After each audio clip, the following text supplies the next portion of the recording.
The grocery bag slipped from my hand before I even registered what I was seeing. A carton of eggs hit the tile with a sickening crack, followed by the thud of apples rolling toward the hallway, but all I could do was stand there frozen in the doorway of my own house. Jude looked up from the living room, casually holding a measuring tape. Kelsey stood beside him, gesturing toward the back wall as if discussing renovation plans. Her mother was perched on the arm of my reading chair, my chair sipping from a travel mug. A woman I didn't recognize held a clipboard and was pointing toward the ceiling. I knew the type. Real estate. Jude didn't even look surprised. "Mom," he said like I was interrupting something, "you weren't supposed to be here yet." I stared at him. "This is my house." "Exactly." Kelsey cut in with a smile, too wide to be sincere. "And it's just perfect for what we've been thinking." My throat tightened. "What you've been thinking?" Jude shrugged like it was obvious. "The layout works great for the kids, and the office can be converted. We already decided this would be easier for everyone. No more rent, closer to daycare, and you're not using all the space." My key was still dangling from the lock behind me. I stepped inside slowly past the broken eggs, past the realtor, past the woman I had never invited. No one moved to clean up the mess. No one offered to help. I smiled just enough to bare my teeth. "Well," I said softly, "since you've all had your look." I didn't finish the sentence. I didn't need to. I simply walked over to the front door and held it open. One by one, they filtered out. Kelsey's mom gave me a look of pity. The realtor muttered something about market potential. Jude kissed my cheek like nothing had happened. I shut the door behind them. Then I called the locksmith. 3 days earlier, Jude had shown up with 2 coffees and a smile that almost felt like the boy I used to know. "Thought I'd come see the new place," he'd said, handing me the paper cup like it was a peace offering. We sat on the small porch, watching the tide slide in under a sky that couldn't decide between rain and sun. He asked about the flooring, the paint colors, if I'd decided on furniture for the guest room. I remember feeling almost proud, not just of the cottage, but of how calm things felt. Familiar? Then the doorbell rang. Kelsey arriving just to say hi, she claimed, with her mom in tow. I hadn't even realized her mother was in town. They stayed 15 minutes, maybe 20, long enough for polite compliments and for Jude to help himself to the pantry to find snacks. At one point, I excused myself to take a call in the back bedroom. I remember setting my purse down by the door, zipped open. That detail comes back to me now, sharp as glass. Back in the present, I walk slowly through the living room, still tense from the earlier intrusion. The air smells faintly of someone else's perfume. There on the arm of the chair is a silk scarf. Floral print unfamiliar. I pick it up. A faint trace of lavender clings to it. Kelsey's mom. I hadn't even noticed she left it behind. Or maybe I wasn't meant to notice. Maybe it was a claim, like a placeholder. Like the kind people leave at open houses when they want to pretend they already belong. I move to the front door and open the drawer where I keep my spare key. It's still there, untouched. I check the windows, all locked, nothing broken, and yet they were inside. I grab my purse from the table and check the zipper pocket. One of the 2 spare keys I made just in case I forgot mine is gone. Not misplaced, taken. I press my fingers hard into the counter to keep them from shaking. In the hallway, I noticed faint lines on the hardwood tape residue stretched across the threshold of the office. Measurements, planning. They weren't just visiting. They were mapping out my life. I used to tell myself it was love. That's what mothers do. We give. We fill in the cracks. We keep things from falling apart. When Jude was 12 and the cancer took John in less than 6 months, I swore I'd do it all. I picked up extra shifts at the bank. I sat at every soccer game, even when I hadn't slept. I packed every lunch, made every costume, paid every bill. There was never enough of me, but somehow I stretched. He got into grad school and called me crying with joy. I co-signed the loans and paid the first year outright. When he and Kelsey married, I emptied half my savings to help with the down payment on their house. They called me generous. I called it normal. Then the twins came early, 6 weeks premature, and I moved into their guest room for 4 months, taking night feedings while working 10-hour days remotely.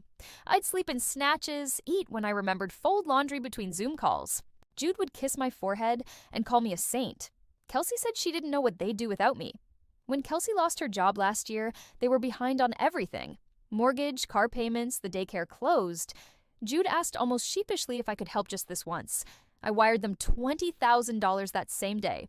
No contract, no conversation since. They never paid it back. But I never asked because that's what I do. I step in, I give, I stretch until I don't even feel it anymore. Standing in my own kitchen now, staring at tape marks on the floor I didn't put there, something shifts. Not a crack, more like a clean, quiet snap. Like a wire that finally reaches its limit.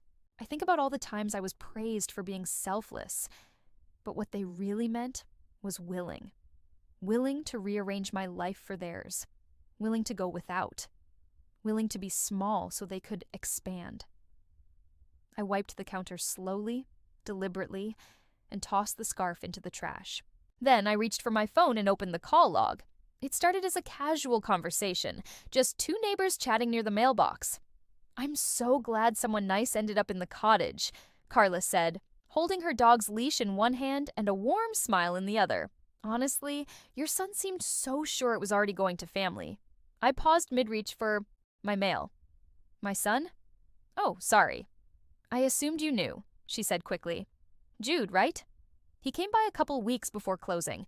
Asked if you'd consider selling it to family before anyone else bought it. Figured it was all arranged?" She meant well. I could tell by her WS. I nodded, forced a laugh, and walked back toward the porch with the envelope clutched tight in my hand. I didn't open it. I didn't even know what it was. I sat down, pulled out my phone, and called Elise, my realtor. "Did Jude ever contact you?" I asked about the property. There was a pause. "Too long." "Maris," she said gently, "I thought you knew. He reached out about transfer options the week your offer was accepted. Said he was exploring ideas for multi-family use. He seemed involved." I thanked her, hung up, and stared out at the lawn. The hydrangeas needed pruning. There were weeds at the edge of the path. Small things I hadn't tended to yet. I'd only been here 9 days. 9 days. And they'd been circling for weeks. Not a fantasy. Not a harmless dream. This wasn't Jude and Kelsey looking at paint samples and talking possibilities. This was movement, steps taken, inquiries made. My name replaced with theirs in conversations I wasn't part of. They saw my purchase not as a milestone, but as a placeholder. My chest felt tight, but not in grief. Not this time. It was something sharper, cleaner, like clarity with teeth. I walked back inside, sat at the kitchen table, and wrote one sentence in my notebook. They don't think it's mine. And for the first time in a long while, I thought maybe that's something I should finally let them know. Jude opened the door like nothing had happened, like I was just stopping by to drop off cookies or check on the twins. The casualness in his face didn't match the pounding in my chest. "Hey, Mom," he said, stepping aside. "Kelsey just ran out for groceries. Come in. I didn't move. We need to talk." He gave a shrug as if bracing. "Okay." We sat at the kitchen island, the same place I'd once folded baby clothes, spooned applesauce into tiny mouths, wiped away tears, and spilled milk like it was all part of the job. The twins' drawing still covered the fridge, and for a moment I stared at a crayon son with a crooked smile. "You contacted Elise," I said. Before I even moved in, Jude leaned back. "I mean, yeah, I just asked questions. You asked about title transfer." It was just a thought. "Come on, Mom." He smiled like this was nothing. "That house is too big for you and you hate being alone. This would have solved everything." I laughed. Not loud, not cruel, just soft and hollow. "You think I bought that house to solve your life?" He straightened a little. "No, I didn't mean it like that. We thought maybe it could be shared. You didn't ask." His mouth opened, then shut. He ran a hand through his hair. I swallowed hard. "I didn't buy that house to fill it with your decisions. I bought it to breathe." His face changed then, just slightly, like I'd said something indecent. "I'm your son. I know who you are," I said. My hands trembled in my lap fists, clenching inside one another. "And I know what you've taken from me. Time, money, space, without ever once asking what I needed." He stood up suddenly, pacing. "You're blowing this out of proportion?" "No," I said. "I'm finally seeing it for what it is. My voice wasn't loud, but it didn't break. Not this time. He didn't follow me to the door. And when I closed it behind me, I already knew what I had to do next. I was halfway through my second cup of coffee when the notification pinged. Kelsey tagged you in a post. I tapped it without thinking, expecting another school photo of the twins, or maybe a recipe she thought I'd like. Instead, I was staring at a caption that made the bottom of my cup feel suddenly too far away. Kids finally getting a bigger place. So grateful to Mom, the photo showed her boys in their shared room boxes stacked in the corner, a toddler mattress leaning against the wall like a promise. The lighting was dim, but Kelsey had added a warm filter, making it all look hopeful. I blinked, reading the comments. "Which room is yours?" one friend asked. Kelsey replied. "The one with the big window, perfect for my mom. The boys will share across the hall." I didn't remember taking a photo of that room, but then again, I hadn't. They had. I set the mug down carefully. The coffee had gone cold, so it wasn't a spur-of-the-moment idea, a hopeful suggestion, a miscommunication. This wasn't a misunderstanding. This was planned. They had toured my home before it was legally mine. They had imagined their lives inside its walls, posted it, celebrated it. I scrolled back through Kelsey's timeline. More comments, more assumptions. Friends congratulating her on the move, asking when the family BBQ would be. A few mentioned the beach nearby, the cute garden, the sunroom. She hadn't told me she'd seen. I felt it then deep and sour in my stomach, the full weight of it. They had never intended to ask. They had only intended to settle. Not like guests, like heirs. Like the space had always been waiting for them, and I'd just been keeping it warm. I closed the app, wiped my hands on a dish towel, and walked to the window. Outside, the light hit the side of the house just right, casting shadows where I imagined laughter might have lived. Instead, all I saw was assumption, ownership, entitlement. I pulled out my phone again, not to scroll, but to document. I started with a folder, plain manila, thick enough to expand. I labeled it by hand. House evidence. Inside went the first few screenshots Kelsey's post, the comments, the timestamp, then the text Jude sent the week before I closed. Excited for what's ahead. Let's talk about space soon. It hadn't meant anything at the time. Now it sat at the top of the stack like a warning I'd ignored. I pulled my laptop closer and opened my bank portal. There. It was a flagged login attempt from an unrecognized IP address 2 days ago. The same day, Jude asked if I needed help setting up bill pay. I took a screenshot, printed it, added it to the pile, then I opened the app for the cameras I'd had installed yesterday.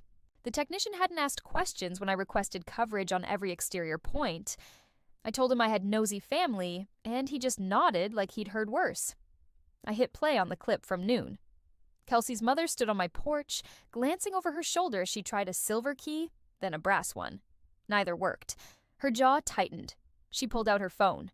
10 minutes later, a white van pulled up. The man wore a tool belt and looked puzzled as she pointed to my door. I couldn't hear the audio, but I watched him shake his head and step back. She followed him halfway down the walkway, still talking. He left. She lingered, then left too. The next clip was from 2 hours later. Jude's car slowing as it passed the house, then speeding up again without stopping. No knock, no call, just silence. I saved every video file, printed the service request for the locksmith company from their website. It matched the window of time, and when I was done, I sat back in my chair and looked at the growing stack of paper on the table.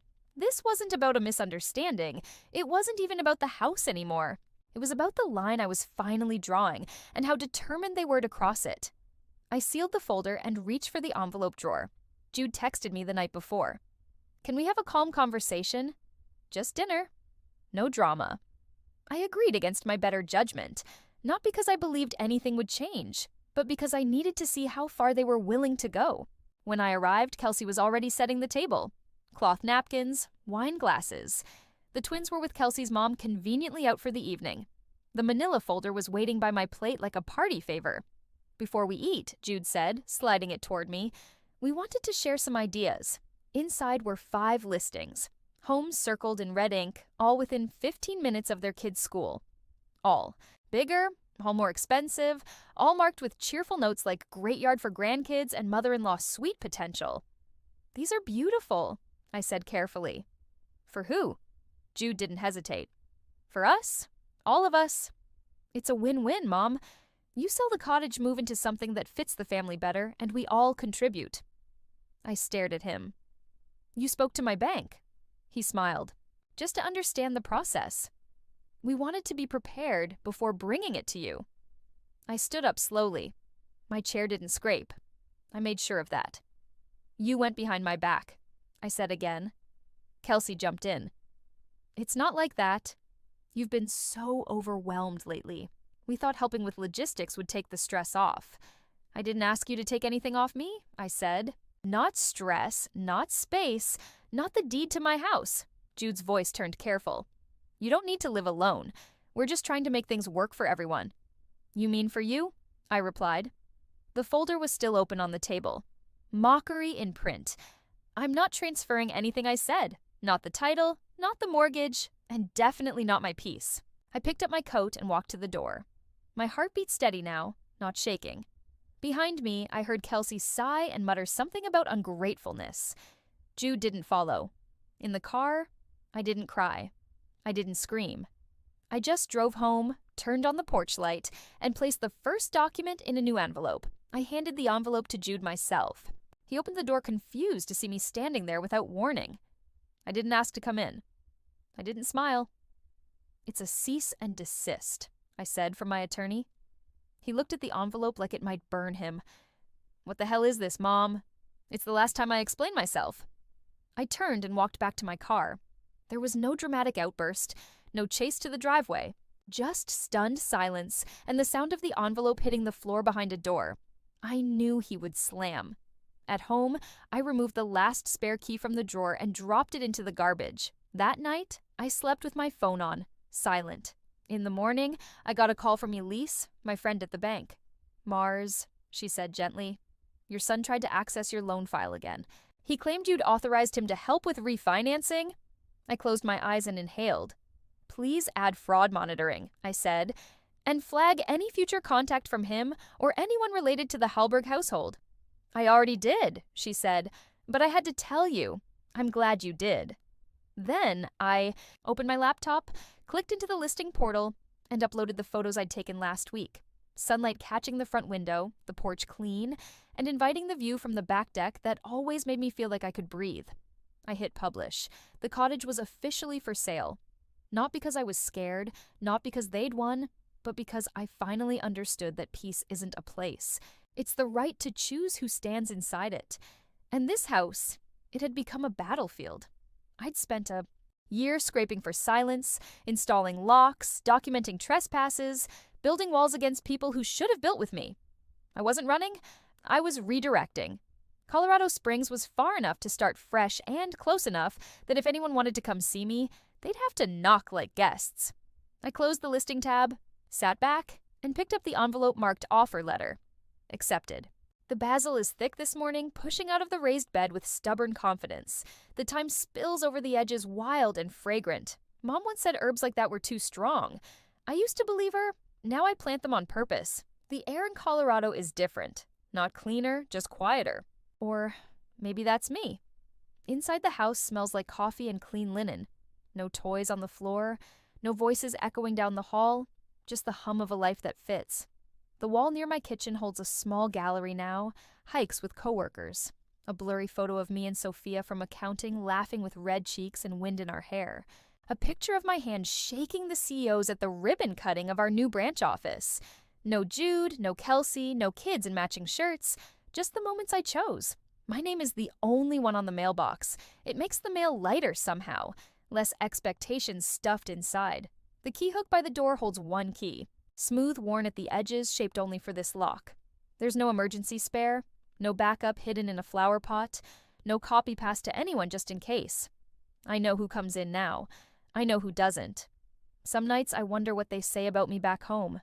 If I've become the villain in their version, the one who abandoned the one who walked away from family. But then I pour a glass of wine. I stand by the back window. I listen to the quiet, not empty, but full in a different way. Last week, Thomas, a junior engineer at work, asked me for advice about a client. He said he admired the way I held boundaries without apology. I smiled at that. I didn't always know how, but I do now. Later that evening, I added a new photo to the gallery. Me in front of this house holding a potted marigold, alone, proud, free. Then I placed my key back on its hook and closed the door behind.